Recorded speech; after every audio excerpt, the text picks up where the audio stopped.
Good morning, everyone. I'm Diane Cohen, Vice President of MacroPro. I am here today to moderate this webinar. Today, we have a lot of information that's coming to you. But before we get started, I'd like to do a little bit of housekeeping. First of all, your CEUs will come to you via email from GoToWebinar.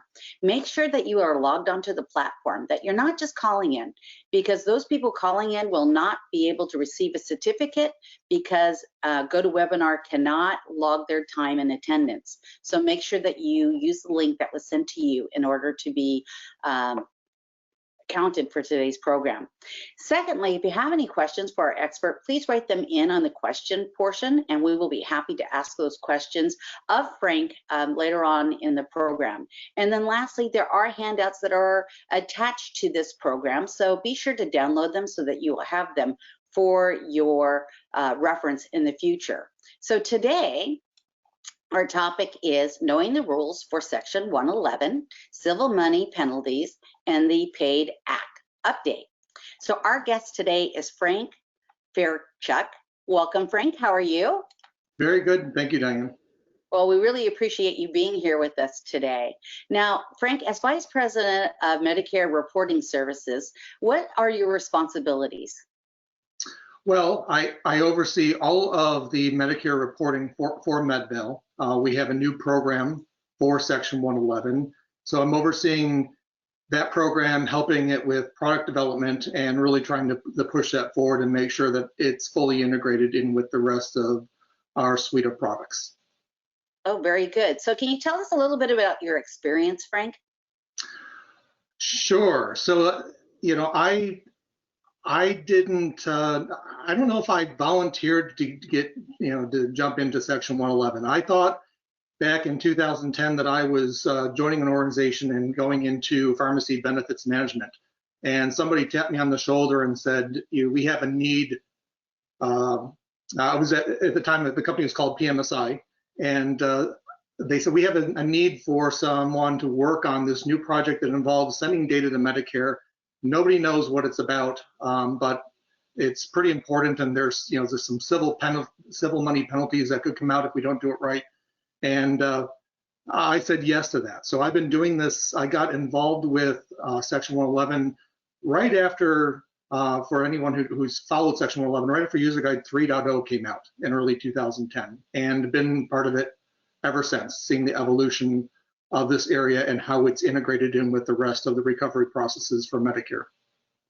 Well, by saying yes to your company, you became an expert. And being an expert, you've been able to speak at and been invited to speak at many conferences, including RISE, the National Medicare Secondary Payers Network, and WorkComp Central. Do you have anything coming up in 2021? Things have changed a little bit in the conference world. It has. Unfortunately, right now there's still some virtual conferences that are going on, but things are going to be going live later in the year. Next week there is a RISE conditional payment forum. That's 2 days in the middle of the week, and also we'll be speaking at the end of September at the MSPN Network, formerly NAMSAP, their annual educational conference. So we're speaking at that as well. Well, I'm sure you can disseminate great information there as well as here. Now, lastly, Frank, you and I share a passion, and that passion is to travel. A little bird told me that you're going to be making a pretty spectacular trip at the end of the year. Can you tell us a little bit about that? Sure. Something I've wanted to do for at least the last 10 years, an opportunity came up, and I very spontaneously booked a week in Iceland for Thanksgiving. So we'll be calling Reykjavik home as we travel out and circle around the island. And hopefully this doesn't paint me as too much of a nerd, but the tour I'm looking forward to the most is the Game of Thrones tour. Game of Thrones series was actually, a lot of it was filmed on the island. So they take you out and show you all the different places where they've had major filming locations. So I'm looking forward to it. We didn't talk about this, but when I was in Dublin in 2019, we did exactly the same thing. We got to see a lot of the locations that they toured, that they recorded that series. So that's pretty cool. Well, thank you so very much for some information about you, your company. I'm going to go ahead and let you take this over for the presentation. At the end of the presentation, we'll have a little bit more information for our attendees. And as a reminder to everybody, you certainly can ask Frank questions. So please be sure to put those questions in the box, and I will ask those questions of him at the end of the presentation. All right, Frank, it's yours. Thank you, Diane. And I want to start off first by saying thank you to Diane and to Mandy for helping us put this together. It's been a wonderful opportunity. This area has been changing a lot lately. The whole Section 111 mandatory insurer reporting. In terms of what we've seen in the last year, we went through a period where early in 2009, 2010, lots of activity, lots of development around this. And then while there were some changes that went on over the years, there have been a lot of years where it just kind of slowed down, where we were in kind of a status quo with Section 111. And so I'm grateful for this opportunity to get this information out. I think these changes that are occurring in this area they're substantial, and they definitely have risks that come with it. I'd also like to quickly thank my company MedVal for supporting these engagements. For those that don't know, MedVal is one of the older companies in the Medicare secondary payer space, going back to 2003. You can see our portfolio on the screen. It's very comprehensive. One of the things that I'm proud of after having joined this organization is that everything you see on the screen we do in-house. We don't farm any of that out. So whether it's the MSA administration, the full professional administration, or even structured settlements, all of that is done in-house. If you want to know more about how we can help you stay compliant and save money, please don't hesitate to reach out to me or somebody else that's on the team. Oh, on our agenda today, there's lots of information packed in. Try to get through it all in the allotted time. There's four areas that I want to go through. While they're partitioned in this presentation, it's important to note that I'm going to kind of jump around a little bit because there's a lot of intermingling of these different areas and how they kind of relate to each other. And that being said, we're going to jump into how do we get here? So, if we go back to the creation of Medicare in 1965, Medicare primary payer for all claims. If somebody is got some background noise, could you go on mute, please? Thank you. So going back to 1965, Medicare was the primary payer for all claims except for the workers' compensation, federal black lung, and the Veterans Administration benefits. In 1980, the Medicare Secondary Payer Act added liability and no-fault plans, into that primary payer status. And it's funny that happened in 1980, and I always find that this still astounds me that we went 27 years between 1980 and 2007 before the Medicare, Medicaid, and CHIP Extension Act of 2007 was passed, and that's what added the mandatory insurer reporting requirements in there, and also established the civil money penalties.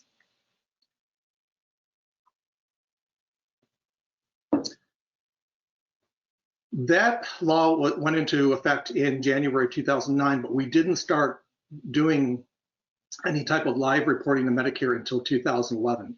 In 2011, we started reporting the workers' comp and the no-fault claims to Medicare. The liability claims were put off to the following year, so we started those in January of 2012.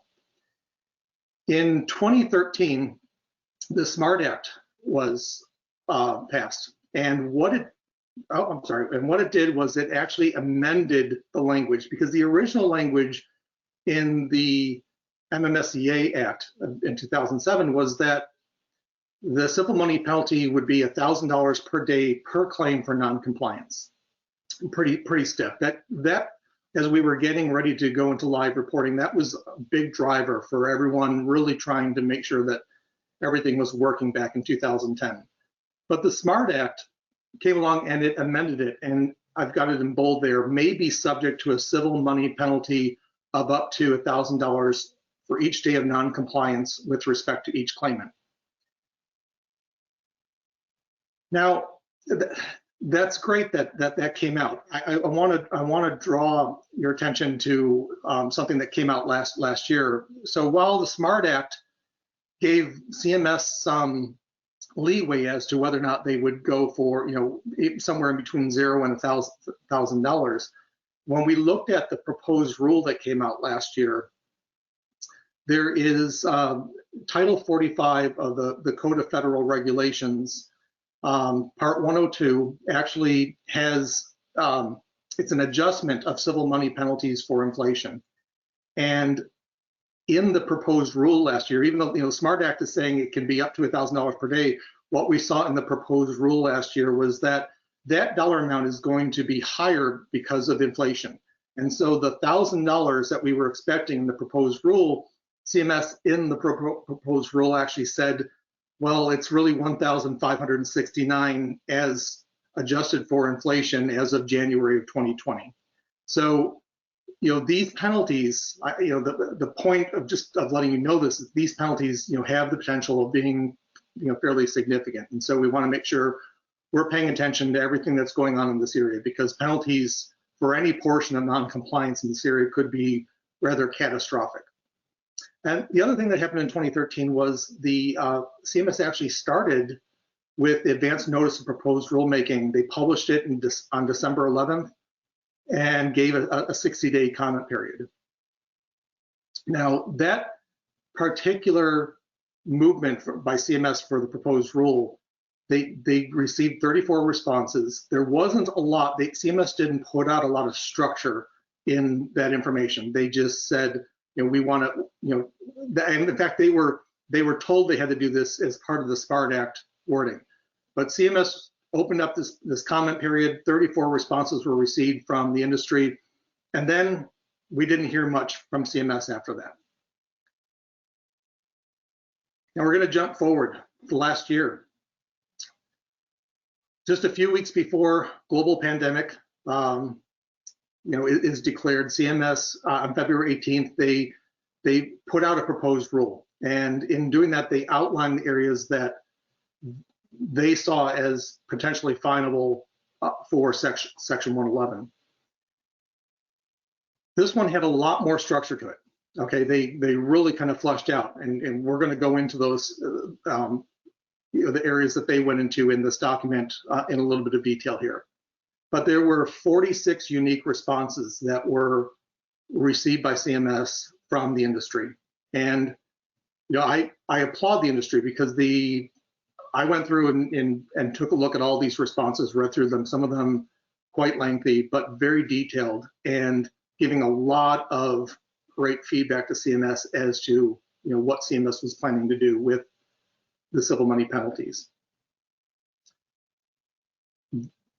After the close of the commentary period, CMS started doing updates to their user guide. And for those that maybe aren't familiar with the term user guide, CMS publishes for this non-group health plan, NGHP, there's a document that tells the industry how you have to report claims with CMS. It's over 400 pages long, very technical in a lot of areas. But what CMS started doing later in 2020 was they started putting out some updates. And again, we're going to go into some of the more notable updates, later on in the presentation. But the updates seem to me to be things that would provide backup, provide some structure to how CMS would actually enforce the civil money penalties. Then late last year, another significant thing that happened, the PAID Act. And the PAID Act is the Provide Accurate Information Directly Act.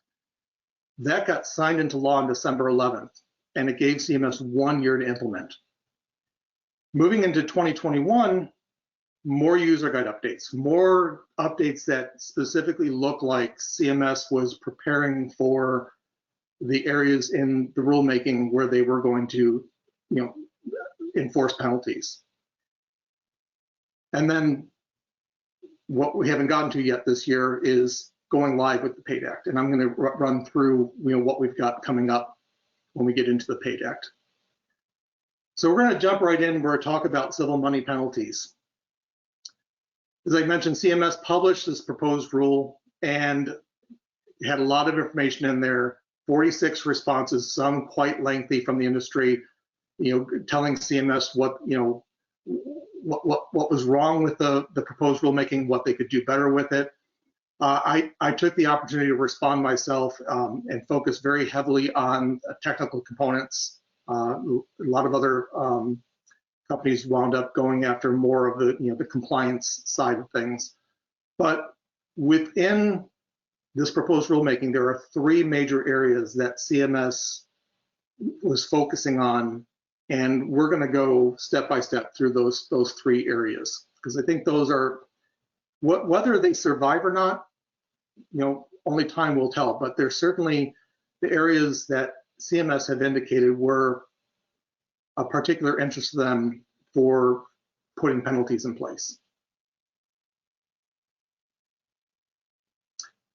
Item number one, if a GHP, group health plan, or NGHP, non-group health plan entity has reported and exceeds any error tolerance threshold established by the Secretary in any 4 out of 8 consecutive reporting periods.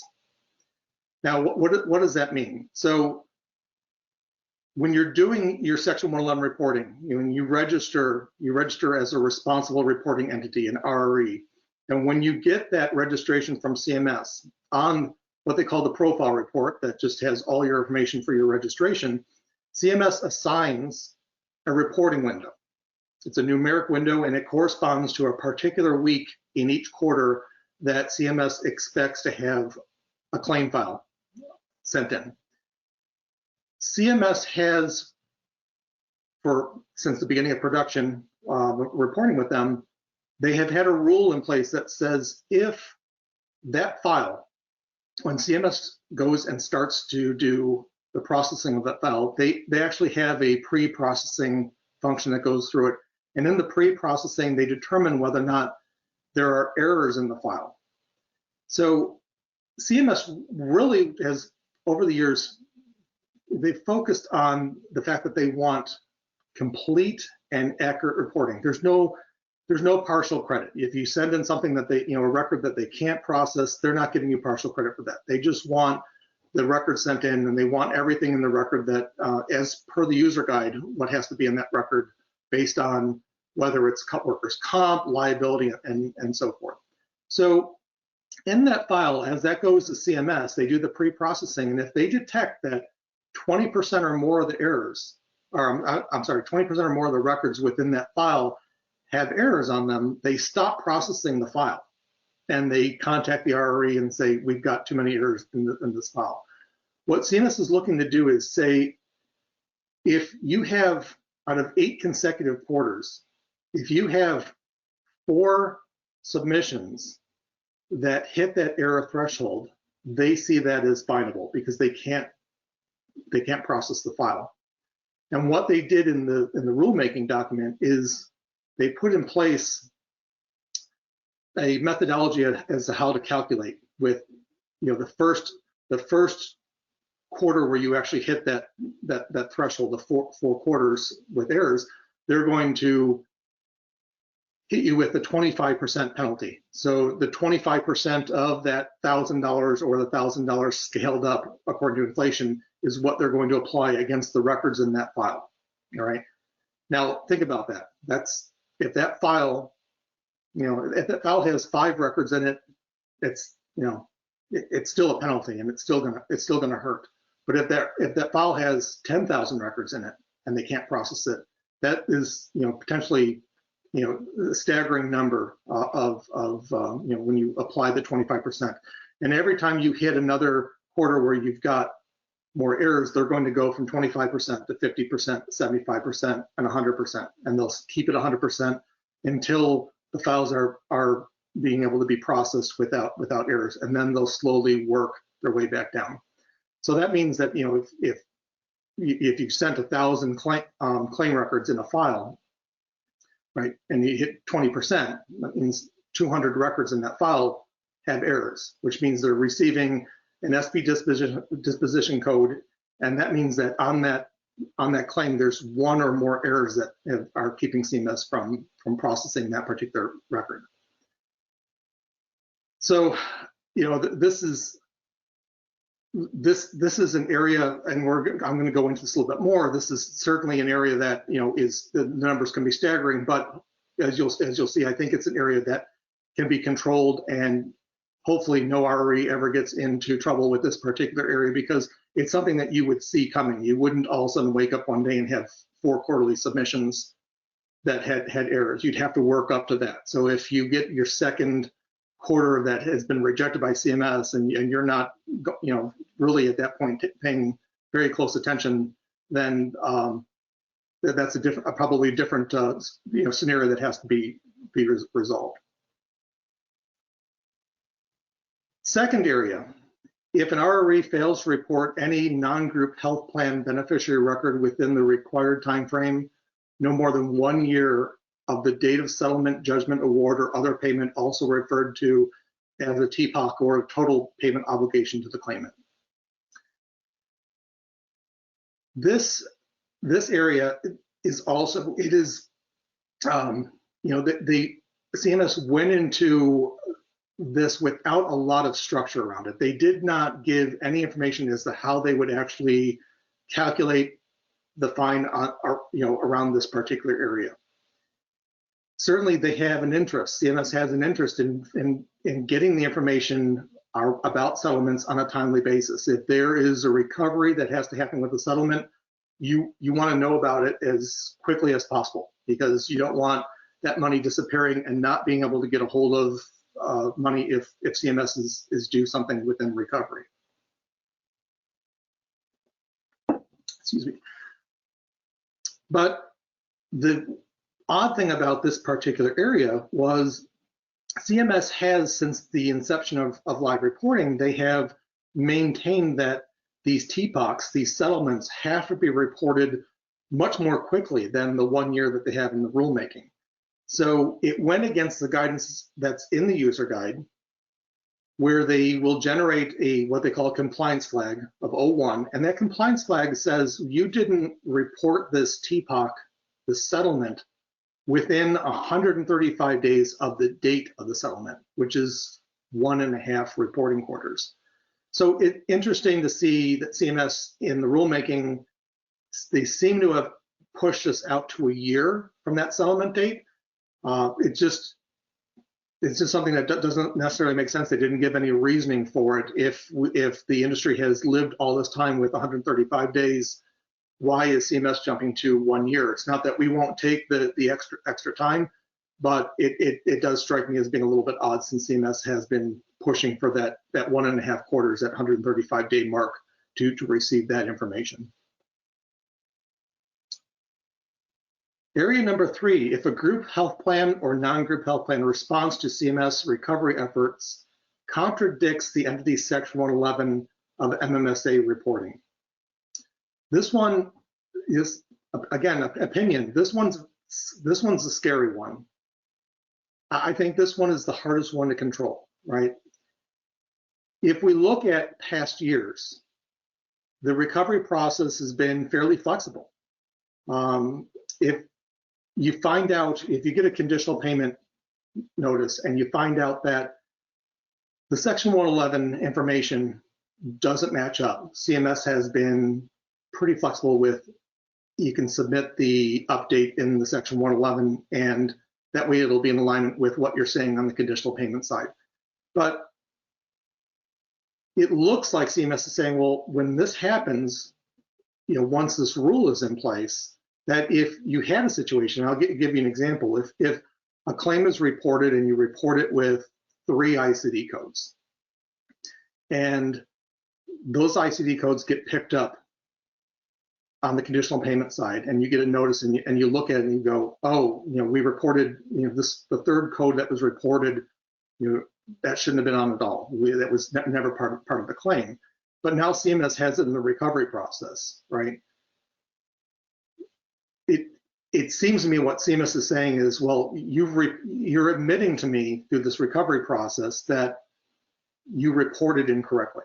And we believe that we can fine you on the Section 111 side for sending in an incorrect claim report.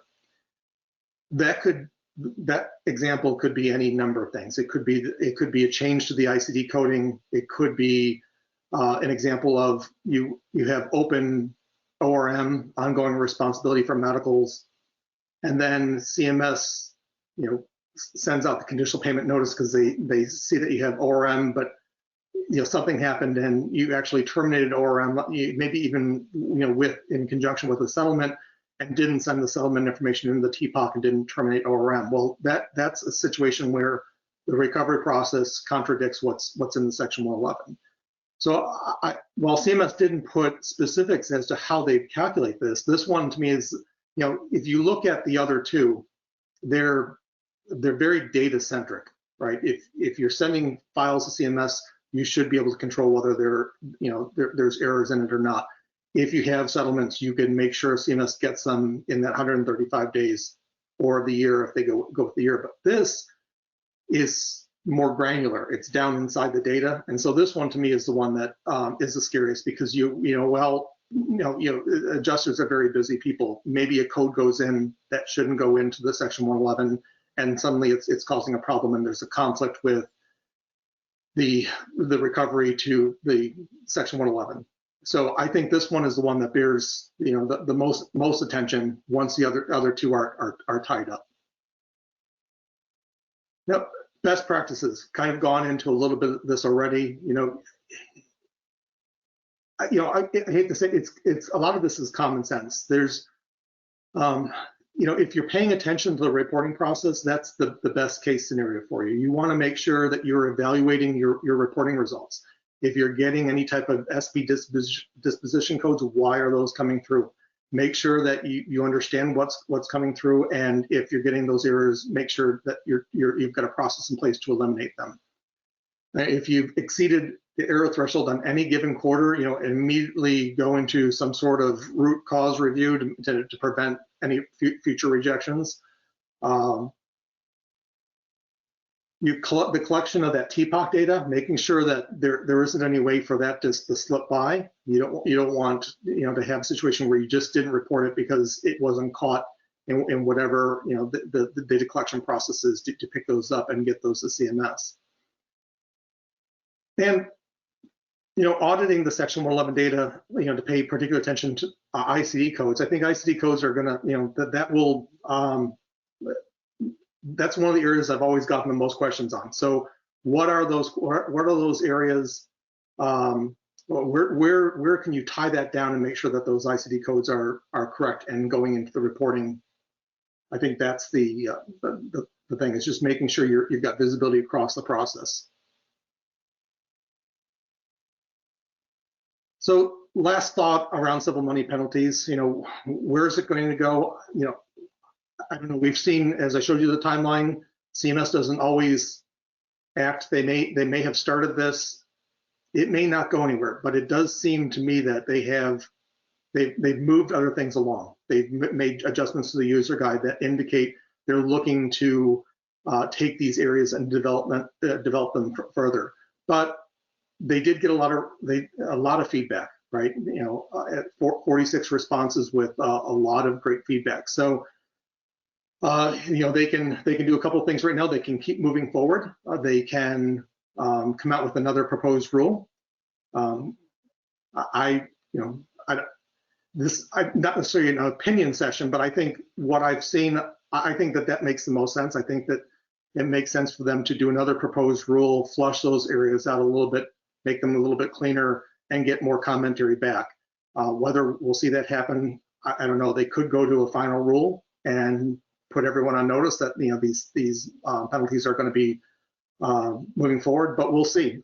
Hopefully anyone responsible around these reporting processes, take this, digest it, and start getting everything in tune now in case it moves that direction. Because I think it's only a matter of time before something happens with civil money penalties, whether it's this year or next year or sometime in the future. The PAID Act. Okay, so this,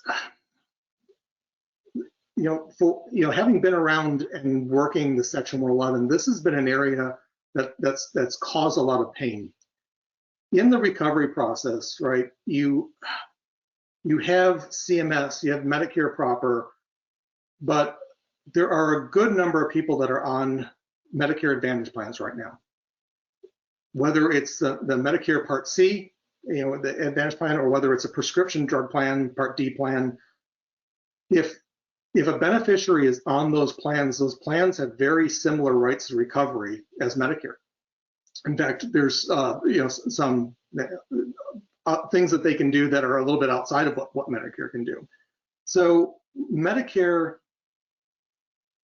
hasn't really helped the industry try to figure this out at all. So the PAID Act was signed into law December 11th last year, giving Medicare 1 year to react to it. And in a technical alert that came out, Medicare just responded in June. They've gone off for 6 months or so, and they've digested this, and they put out a technical alert in June. They along with that technical alert, a new user guide came out, and they hosted a webinar later last month as well.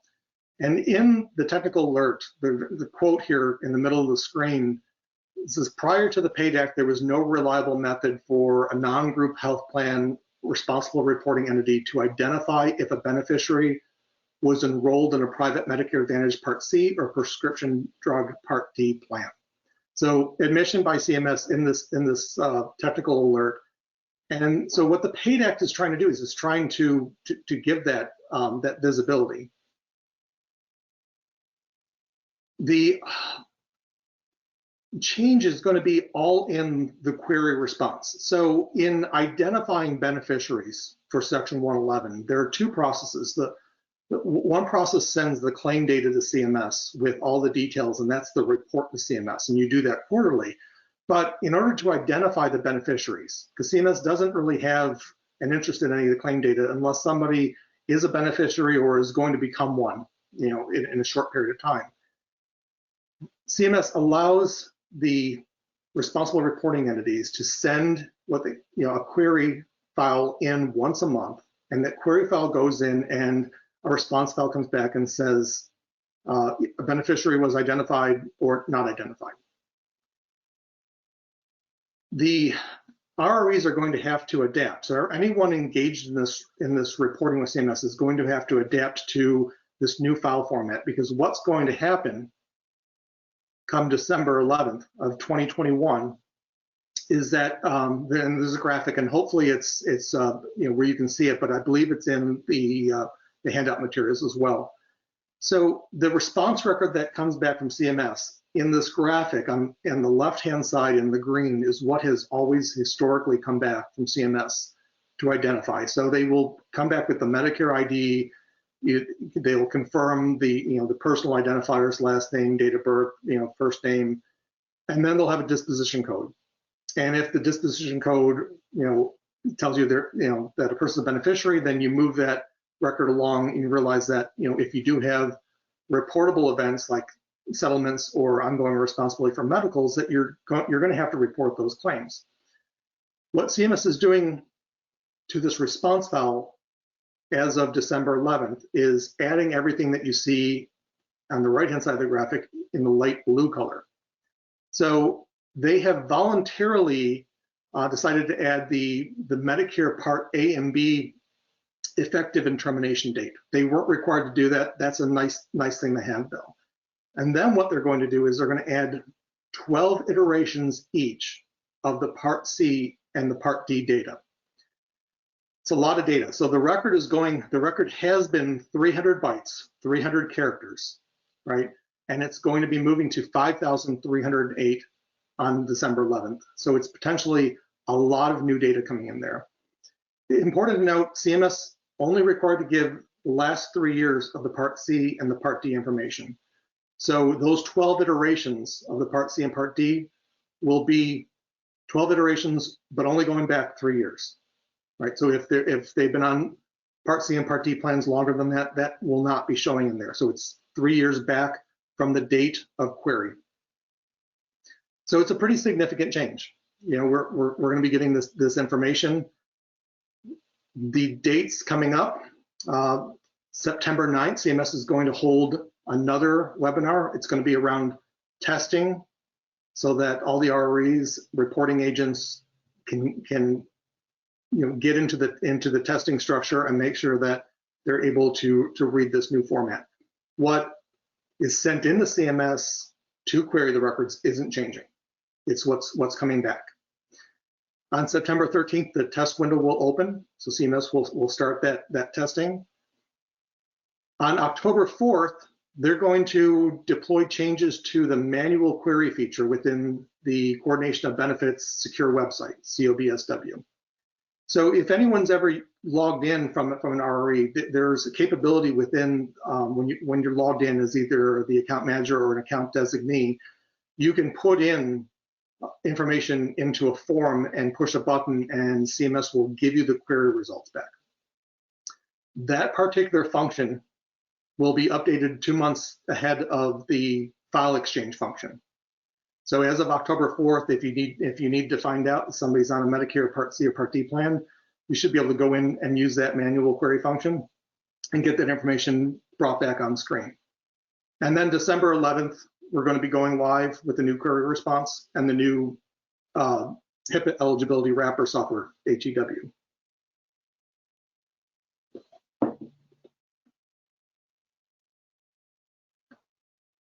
So a lot of questions. So right now, I think this is what I'm getting hit with the most right now, and I want to make sure that I bring this out to you. This is an opportunity for the RRE to get this data that has been very difficult to come by. Could you find this information out? Yes, but you'd have to have the claimant, the beneficiary, kind of like lead you through it and identify some of these plans. And now the plan information for Part C and Part D is going to be provided. So it represents an opportunity really to take that information and really tie up the recovery side of the claim. If that person was on a Humana, Part C plan, going to Humana and figuring out if Humana has an interest in that plan rather than finding out through some other means that may not be as favorable. The Section 111 reporting part is unchanged. So the data is going to go to CMS and come back on the reporting side the way it's always been. It's in the query response where we've got the changes. And these are just some questions. How responsible will the Part C and Part D plans be to increase? We're going to have to work through all this. They're going to have non-group health plan entities coming to them trying to wrap these claims up, and they're going to have to respond to them. Will it have an impact to MSP private cause of action cases? And I think this one, does the knowledge of the Part C and Part D plan data on behalf of the RRE or the knowledge of a primary payer on behalf of the plans strengthen or weaken recovery cases, right? Because now the information is out there. The information is going to be, delivered, and will there be situations where an RRE knew that there was a Part C plan and didn't do anything, but then there was clearly that Part C plan had a recovery interest in the claim. Those are the types of things that we're going to have to work through. I think it would be wise to think this through and really come up with a plan to utilize this data. That's certainly what we're working on right now to make sure that we can be as advantageous in the process to our clients and make sure they have a good comfort around everything being taken care of in that claim.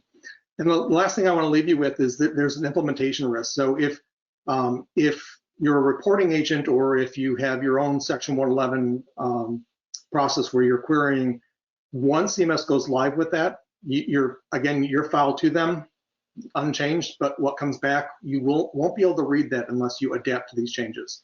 So that means going to the new HEW software and understanding the file layout and putting that, developing a methodology to read that data. You don't have to do anything with the data. It's up to you what you do, but you do have to be able to read the data.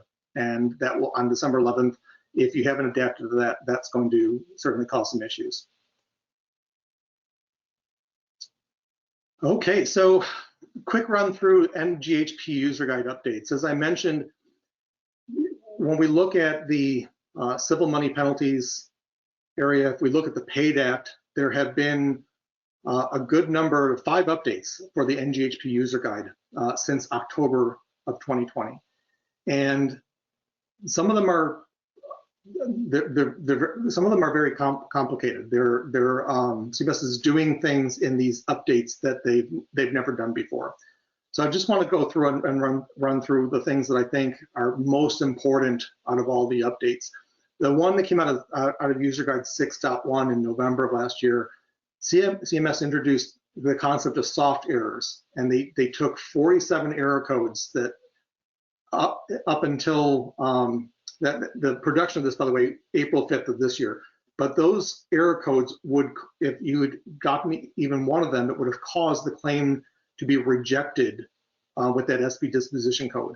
And what CMS did with that user guide update is they took those 47 codes and they said, if you get hit with one of these errors, we're not going to reject the claim in error. So you won't get an SB disposition code. You'll know that you'll get the error back, but I personally went to CMS after they put this update out, and I said, well, are you going to hold anyone accountable to, updating and getting rid of that error and resubmitting it? And I was told, no, not at this point. There's no intent to do that. But that to me is a direct relation to the civil money penalties area where they're looking at 4 out of 8 consecutive quarters. I think CMS took these particular 47 errors they knew were not critical to recovery, and that there would be a lot of criticism around them rejecting claims for these 47 errors, which would then put the ROE at jeopardy of having an entire claim file rejected, upping the risk around the civil money penalty. So I think that those two are tied together in that fashion. In User Guide 6.2, two significant changes. One, the ORM termination date. So when you have ongoing responsibility for medicals, right, and your flag is yes in that claim, and when you want to say, I don't have responsibility for these medicals anymore, you don't change it to no, you leave the flag as yes, and you give CMS a date that the ORM ended. And over the last 11, 12 years, CMS has restricted those dates. They wouldn't allow anything further out than 6 months from the claim submission date.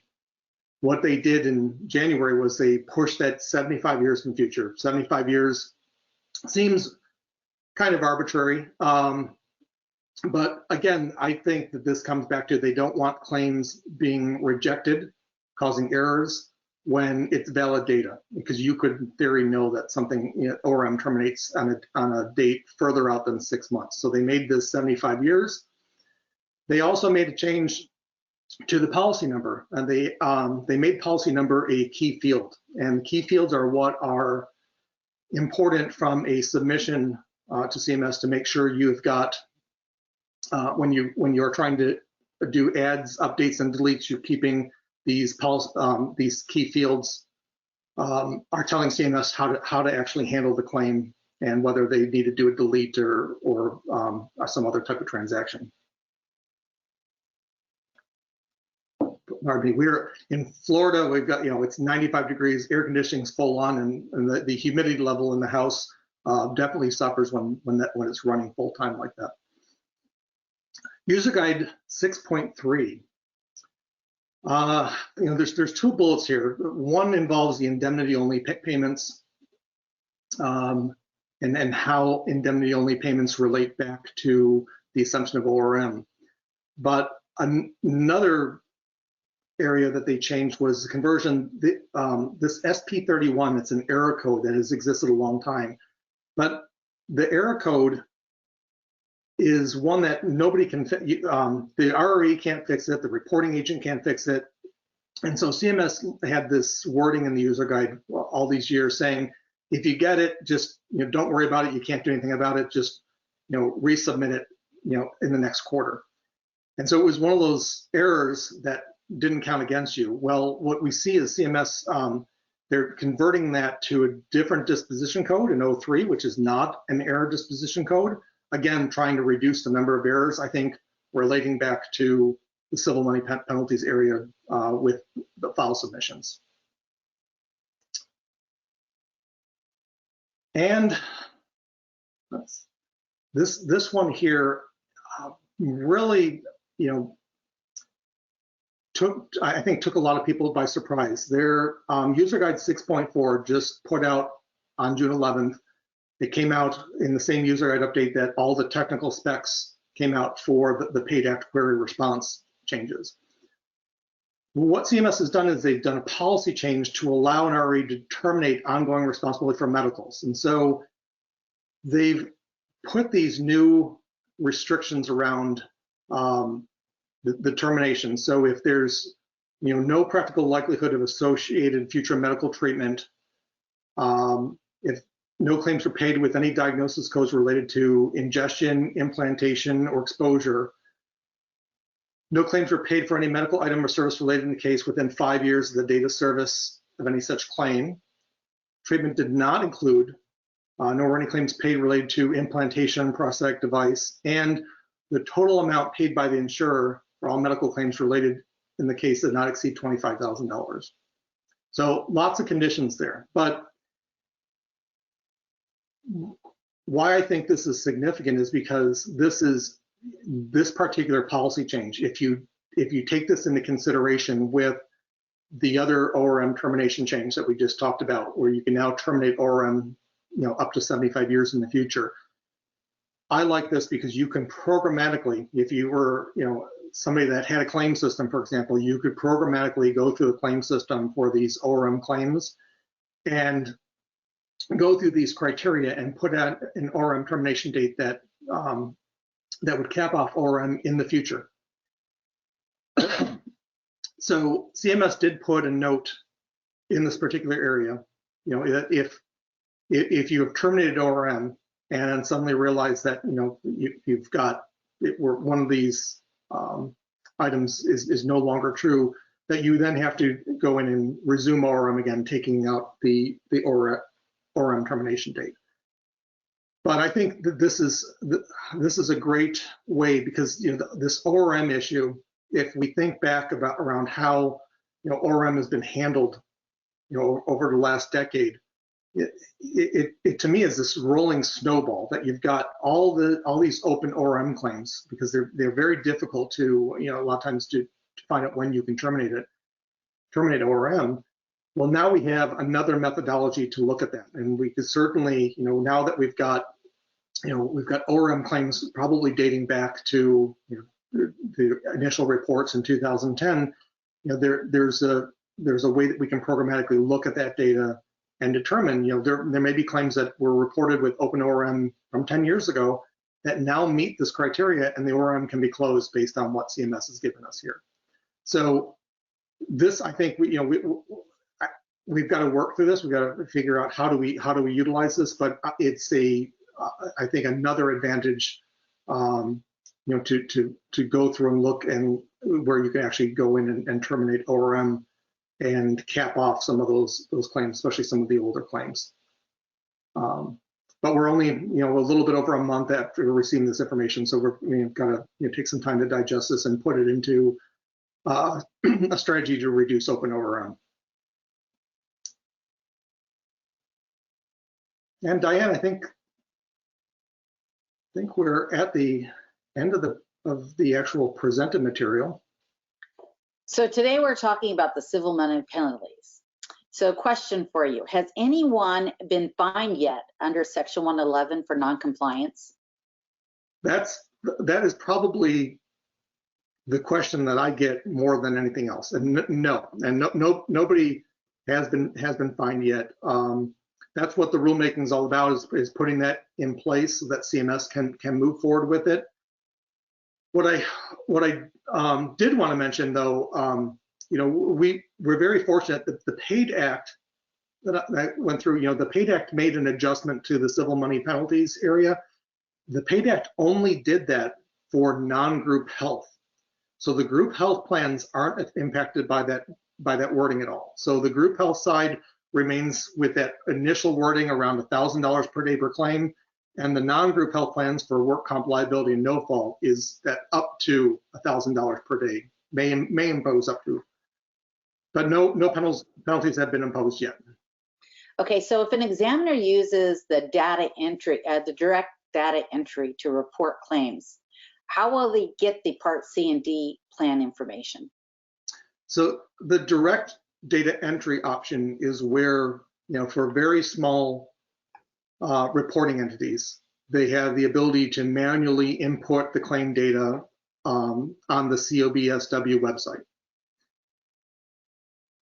When you go to query, then that goes back to that October 4th date. CMS will have that manual query function updated. I can't wait to see what the screens look like and see how they display all this new information, because as you notice, it's a lot more, lot more data coming. But CMS will have that updated on October 4th. So somebody doing the reporting via that DDE process will be able to go in there, put in the SSN or the last 5 digits of the SSN and the other identifying fields, click on submit, and have that Part C and Part D information come up on screen. Oh, that'd be fantastic. That'll be a great tool to have. So in closing, I would like to remind everybody that when you need to get records for your Medi-Cal set-asides, MacroPro can get those for you. Whether you need records from Social Security or any other entity, we can get those for you nationwide, in fact, worldwide. So I'd like to thank Frank very much for joining us today and for all the information that you provided to our audience. And for the rest of you, we will see you at the next MacroPro and Friends, or at MacroPro's YouTube channel, where you can see this program on a command performance. Thanks, everyone, and thank you again, Frank, for Thank you, Diane. Thank you, MacroPro. Bye-bye now. Bye.